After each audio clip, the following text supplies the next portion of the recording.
हा शासन आणि त्याच्याकरता मॅटर्नल मॉर्टॅलिटी म्हणून काल कॉर्पोरेशनमध्ये की आईच्या मृत्यूला जबाबदार कोण अशी मीटिंग कालच कॉर्पोरेशनमध्ये झाली. आपल्याला तिथून त्याचा अहवाल मिळेल. म्हणजे मी म्हणण्यापेक्षा डायरेक्ट शासनानेच म्हणणं जास्त चांगलं आहे.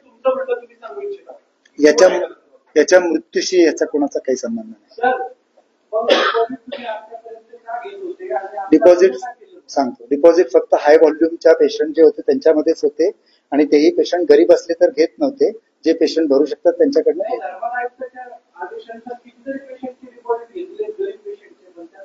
नाही घेत.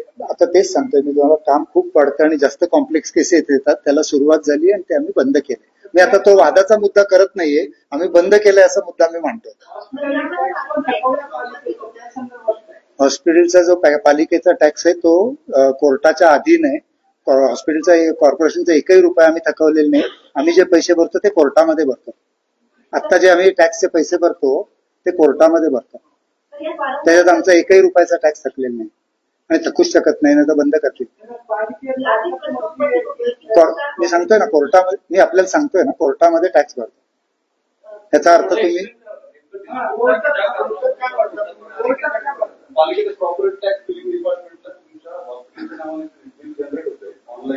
ते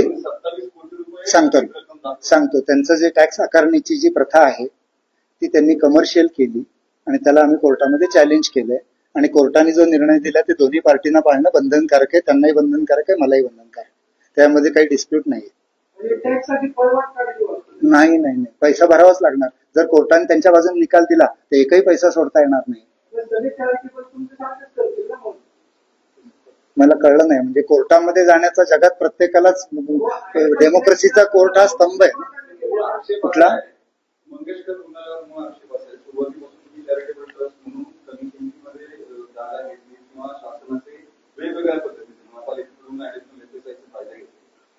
नाही, ते FSI ला सगळे पैसे भरलेले, काही फायदे नाही.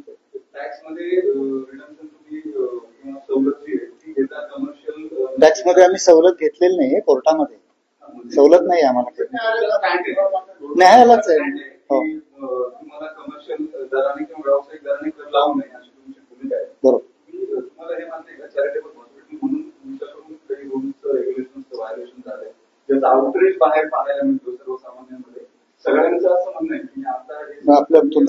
तुमचं म्हणणं मला समजलं. फक्त मी असं म्हणतो की चॅरिटेबल आम्ही काम करतो का नाही ठरवण्याची ज्या यंत्रणेवर जबाबदारी चॅरिटी त्याच्यात दर महिन्याला आम्ही आमच्या सर्व चॅरिटीचे हिशोब त्यांना सबमिट करतो.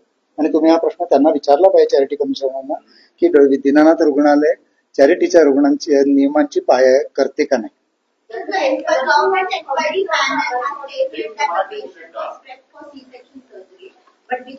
Patient was never prepped for आपण आता काय, मला काय वाटतं, ऐका ना एक one I have understood your question. Patient was never prepped for any surgery and this is under the investigative committee. All our reports, findings, camera footing, where she was in the room, everything is handed over to the government. So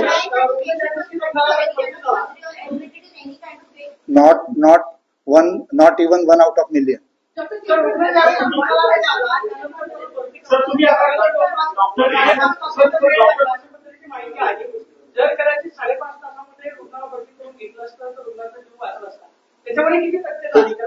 ह्याच्यात तथ्य नाहीये, म्हणूनच maternal mortality कमिटीची meeting काल कॉर्पोरेशनला झाली.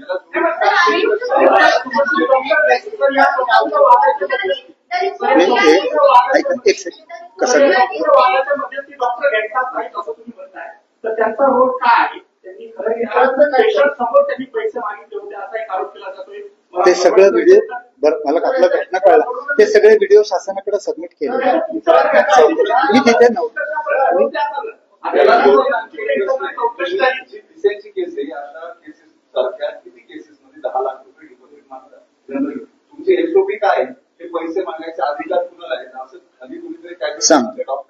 सांगतो आमच्याकडे deposit मागायची पद्धत डॉक्टरांकडनं नाहीये. हा आमचा ऍडमिशनचा पेपर आहे. त्या पेपरवर खर्चाचे अंदाजपत्रक असे लिहिलेले, हा छापील पेपर प्रत्येक रुग्णाला हा दिला जातो. हा विसेंना नाही. Every single patient get this paper. Doctor याच्यावर लिहितात पेशंटचं नाव, त्याला कोण डॉक्टर ऑपरेट करणार आहे, शस्त्रक्रिया करणार आहे त्या नाही करणार आहे, खर्च किती होईल. डिपॉझिट लिहायची पद्धतच नाही. परंतु काही कारणाने त्या दिवशी राहू केतू काय डोक्यात आला, डॉक्टरांनी एक चौपन करून त्याच्यामध्ये 10 लाख डिपॉझिट लिहिलंय. ही गोष्ट खरी आहे. असं कोणीही लिहित नाही. त्यांच्यापैकी कोणालाही तुम्ही विचारू शकता. मी इथे रोज साधारणपणे 10 शस्त्रक्रिया करतो. आजवर किती केल्या असतील, अगणित असतील. एकाही पेशंटला असं काही लिहून दिलेलं नाही माझ्या आयुष्यात. या लोकांनी काय दिलं असेल त्यांना तुम्ही विचारू शकता.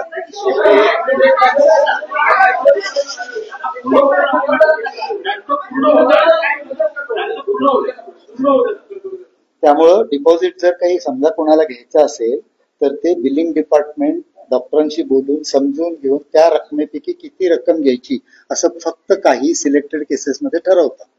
ह्या केसमध्ये तशा प्रकारचं डिपॉझिट डॉक्टरांशी बोलून त्यांनी काहीतरी पेशंटला सांगितलंय. Why did the issue out सांगतो. समज सांग. जर हे रुग्ण प्रशासनाच्या कोणाकडेही आला असता, प्रशासन म्हणजे सचिन देवारांचं ऑफिस, चॅरिटीचं ऑफिस, या कोणाकडेही, कारण ते नाते पूर्वी इथे ट्रीटमेंट घेऊन गेले, ते जर आले असते तर कदाचित आज या प्रकरणाला हे वळण लागलं नसतं. ऑल द टाइम ते काय झालं, फक्त त्यांचं डिपार्टमेंट, त्यांची ओपीडी आणि नंतर तिथून घरी जाणं रागावून, असं म्हणूया आपण. ते मी ऑलरेडी दिलंय. आपण आता जे शासनाच्या चौकशी आधी नाही ते आता रिपीट करायला.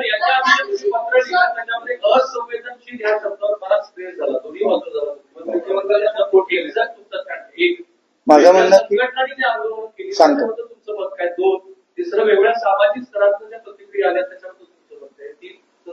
हो, एक एक घेऊया आपण. मला लक्षात नाही राहिलं तर एक एक सांगा.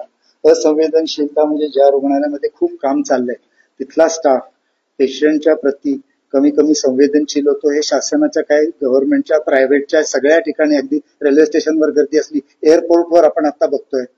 तर असंवेदनशीलता म्हणजे काय होतं, कामाच्या गर्दीमध्ये प्रत्येक माणसाला जो पूर्ण न्याय मिळायला पाहिजे तो त्या कामाच्या गर्दीमध्ये मिळत नाही. आणि त्याच्यासाठी एक धक्का देणारी क्रिया म्हणून आम्ही याच्याकडे बघतो की आपल्या स्टाफनी आणि तिथल्या लोकांनी पेशंटशी सहानुभूतीने आणि त्याला मदत करण्याच्या वृत्तीने वागली पाहिजे असं आम्ही सर्वजण समजतो. Absolutely agree. आम्ही कधीच डिनाय नाही करत. असंवेदनशीलता म्हणजे आपल्या वागण्यामधलं एकमेकांना जे मदत, तुम्हाला असं इथं आल्यावर वाटलं पाहिजे नाही हॉस्पिटल आपली मदत करताय, असं जर वाटलं नाही, असं जर वाटलं कोण नाही भेटायला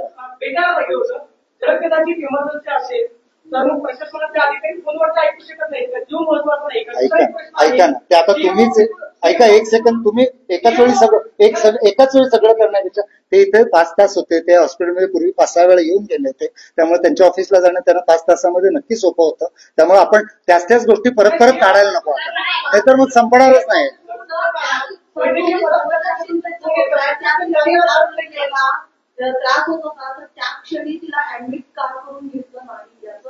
हेच तर शासनाच्या कमिटीज.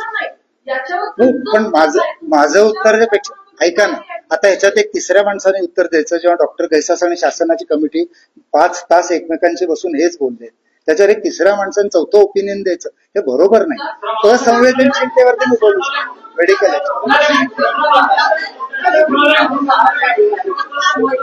ऐका ना, एवढ्या एका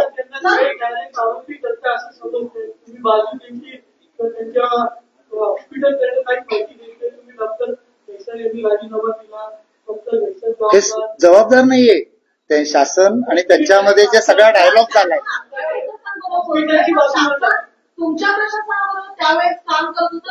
कोण शासन, कोण शासन,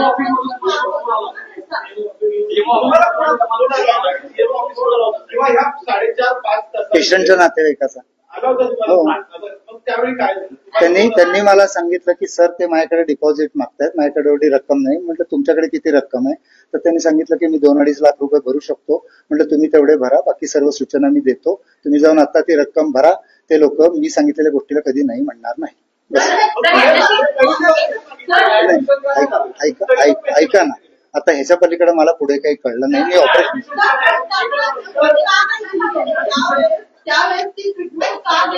डॉक्टर गैसास आणि शासन, कारण ती ट्रीटमेंट देणं, ऐका ना, ट्रीटमेंट देणं हा माझा भाग नाही.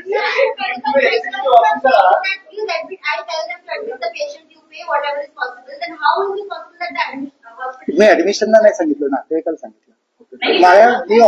मी ऑपरेशन करत असताना नातेवाईकाचा फोन आला, एकदा आला, मी घेतला नाही, दुसऱ्यांदा आला, मला त्या असिस्टंटने सांगितलं की सर कोणतरी परत फोन करते, तुम्ही घ्या. मी घेतला आणि त्यांना सांगितलं की तुम्हाला जे शक्य आहे ते भरा, बाकी ट्रीटमेंट ते होईल, तुम्ही काळजी करू नका. एवढाच आमचा माझ्या सूचना प्रशासनाला मी दिल्या नव्हत्या. 5:30 नाही, मला त्यांचा फोन 2, 2:15 ला आलेला. ते सकाळी 10 ऐका, सकाळी 10 ते सगळं चाललंय ना, तर त्याच्यात आपण जायला नको. तुम्ही मला माझं विचारू शकता. ऐका ना, तुम्ही मला माझं विचारता ना, मला फोन 2, 2:15 ला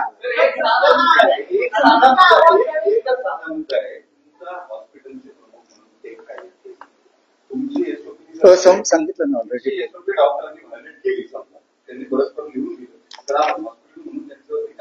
आता हे सगळं तेच असते, एक्झॅक्टली तेच सांगायला मी तुम्हाला.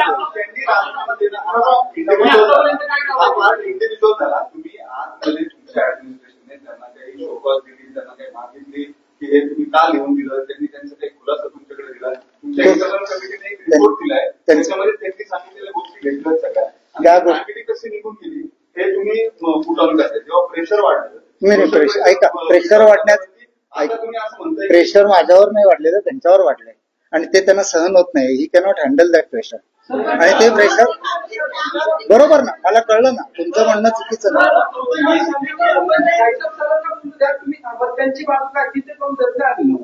तुम्ही मला माझे प्रश्न विचारू शकता, मला कोणाचा तरी दुसऱ्याचा प्रश्न विचारू.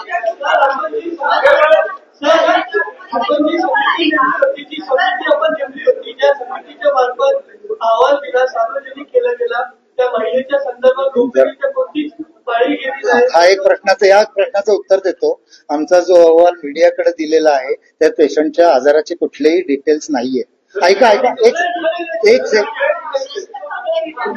ऐका पेशंट ऐका, तुम्ही स्वतःच्या मनाने न बोलता आम्ही जे काय सांगतोय ते ऐकायचं असेल तर कॉन्फरन्स आहे. आम्ही जे तुम्हाला अहवाल हा आम्ही शासनाकडे पाठवलाय. तुम्हाला जे दिलंय त्याच्यामध्ये फक्त घटनाक्रम आहे, पेशंटचं मेडिकल कोणतीही गोष्ट त्यात नाही. आज जे तुम्ही विचारलं सांगतो, आता जे तुम्ही म्हणताय की मेडिकल ट्रीटमेंट तिला काय गेली हे त्या अहवालात आहे शासनाच्या. तिला पूर्वी काय आजार होते का हे आहे त्या शासनाच्या अहवाल. तुम्हाला आम्ही ते पूर्वीचे काय आजार होते तुम्हाला आम्ही दिलेले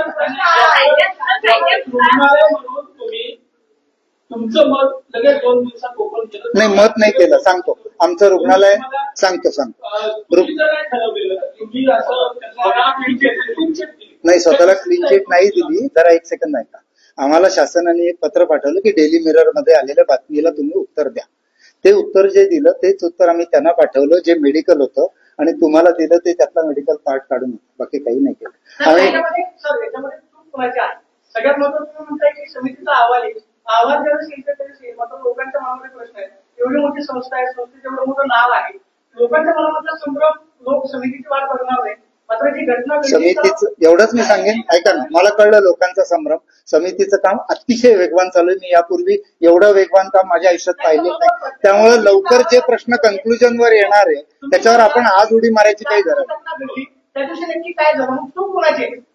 तेच आपण परत बोलतोय जे शासन कायद्यानुसार किंवा कुठलाही रुग्ण आपल्या प्रशासनाला कायद्यानुसार कोणताही रुग्ण किंवा प्रशासनाच्या कल्पनांमध्ये निघून जातो, तर आपल्या हॉस्पिटलने किंवा डॉक्टरनी ऍबस्कॉन्डिंग पेशंट आणलेला आहे अशी पोलिसांकडे तक्रार करायची असते. तर आपल्याकडून तशी काही तक्रार केली का? फक्त ऍडमिट असला तर एखादा सांगतो एखादा पेशंट ओपीडीत आला, एक सेकंड,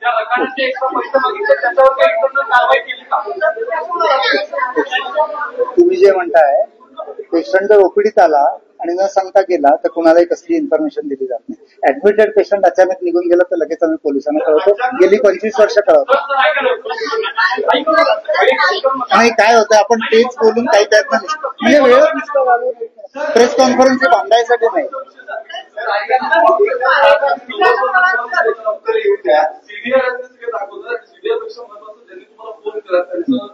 हो, किती वाजता? ठीक आहे, म्हणजे असेल. म्हणजे ऐका ना, माझं काय म्हणणं आहे का, 1:29 काय किंवा 2 काय, मी ऑपरेशन मध्ये त्यांचा कॉल आला, मी घेतला, पूर्ण झालं. त्याच्या पलीकडे काही म्हणजे सकाळी 10ला वगैरे आलेला कॉल नाहीये, एवढंच मी सांगतो. सकाळी 10ला वगैरे आलेला कॉल, उशिरा आलेला. बाकी काय माझं म्हणणं नाही, मी त्याच्याबद्दल वाद घालू पण इच्छित नाही.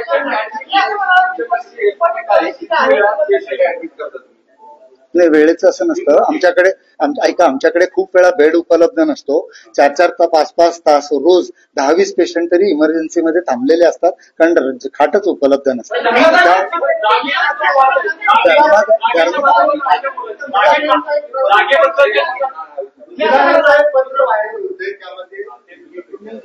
त्यांच्याकडून सुद्धा फी आकारली, ज्यांनी जागा तुम्हाला मूळ जागा मला केला नाही, त्यांनी पोस्ट फेसबुक वरती लिहिली आणि त्याच्यामध्ये तुमचाही उल्लेख केला की तुमच्याकडे ऍडमिट असताना तुम्ही त्यांना कर्तसी व्हिजिट दिली होती.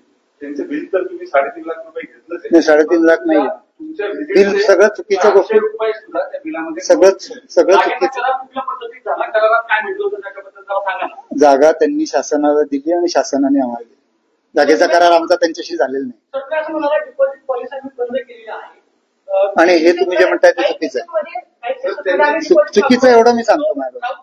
डोक्यामध्ये हा विचार आला, म्हणजे याचा अर्थ की तुमच्याकडे डिपॉझिट पॉलिसी जी आहे ती अस्तित्वात होती. कधी कधी डिपॉझिट पॉलिसी बंद केली. माझ्या मते, ऐका ना, समज ऐका, जेव्हा तो असंवेदनशीलतेचा मुद्दा मी आपल्याकडे पाठवला होता, त्यात लिहिलेलं आहे की दीनानाथला सुरुवातीला डिपॉझिट घेत नसत, पुढे गुंतागुंतीचे आणि महागडे उपचार खूप वाढत गेले, लोकही लांबून लांबून आमच्याकडे यायला लागले, तेव्हा जे जास्त खर्च होण्यासारखे रुग्ण आहेत त्यांना डिपॉझिट लावायला लागले. हे मी तुमच्यापर्यंत पोहोचवलं असं मला चॅरिटेबल असलं